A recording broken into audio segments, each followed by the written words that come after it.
एक राजकुमारी का स्वयंवर था। उसके स्वयंवर में भाग लेने के लिए दूर दूर से बड़े बड़े राजा महाराजा आए हुए थे, क्योंकि राजकुमारी चंद्रा अपनी खूबसूरती के लिए देश प्रदेश में विख्यात थी। सौदागर और बसंत भी जाकर राज्यसभा में खड़े हो जाते हैं। कुछ समय बाद राजकुमारी चंद्रा अपने हाथ में वरमाला लिए अपना वर चुनने के लिए राज्यसभा में आती है। जब वो राज्यसभा में देखती है तो उसे एक से बढ़कर एक राजा महाराजा दिखाई देते हैं, पर राजकुमारी चंद्रा की नजर सबसे पीछे और एक और खड़े सुंदर नवयुवक के ऊपर अटक जाती है, जिसका चेहरा मुरझाया होने के बाद भी उसमें एक अलग ही नूर दिखाई दे रहा था। वो नौजवान था बसंत, जो कर्मों का मारा सौदागर के साथ यहाँ आ तो गया था, पर उस बेचारे को इन सब से कोई मतलब नहीं था। वो तो बस गर्दन झुकाए अपनी ही सोच में डूबा हुआ था। राजकुमारी चंद्रा उसके पास आती है और उसे वरमाला डाल देती है। ये देख सभा में उपस्थित सभी राजा महाराजा हैरान हो जाते हैं। सौदागर को तो जैसे सांप सा लड़ जाता है। सोचता है ये क्या हो गया, इस कंगले को अपने साथ यहाँ लेकर ही नहीं आना था। ये सब देखकर बसंत भी चौंक जाता है। उसे समझ नहीं आता ये एकदम से क्या हो गया। वो राजकुमारी चंद्रा से कहता है, हे राजकुमारी, तुम राजा की लड़की हो, मैं तुम्हारे लायक नहीं हूँ। मैं तो एक क्रमहीन दुखियारा हूँ। देखो तो सभा में एक से बढ़कर एक राजा महाराजा आए हुए हैं। तुम उनमें से अपने योग्य वर चुनो राजकुमारी, मैं आपके योग्य नहीं हूँ।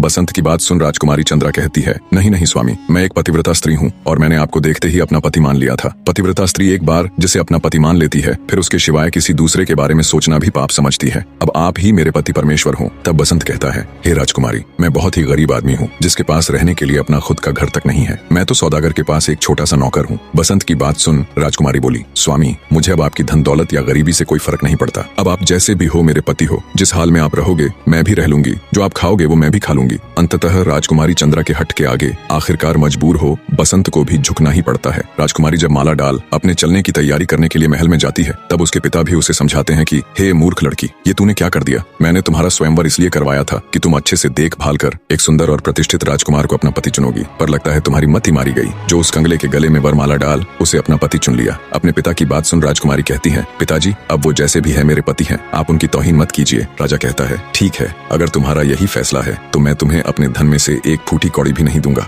देखूं तो तुम इस कंगले के साथ कैसे रह पाती हो। पर राजकुमारी के ऊपर अपने पिता की बातों का कोई असर नहीं हुआ। वो अपने माता पिता और परिवार को त्याग कर बसंत के साथ चल देती है। बने रहे।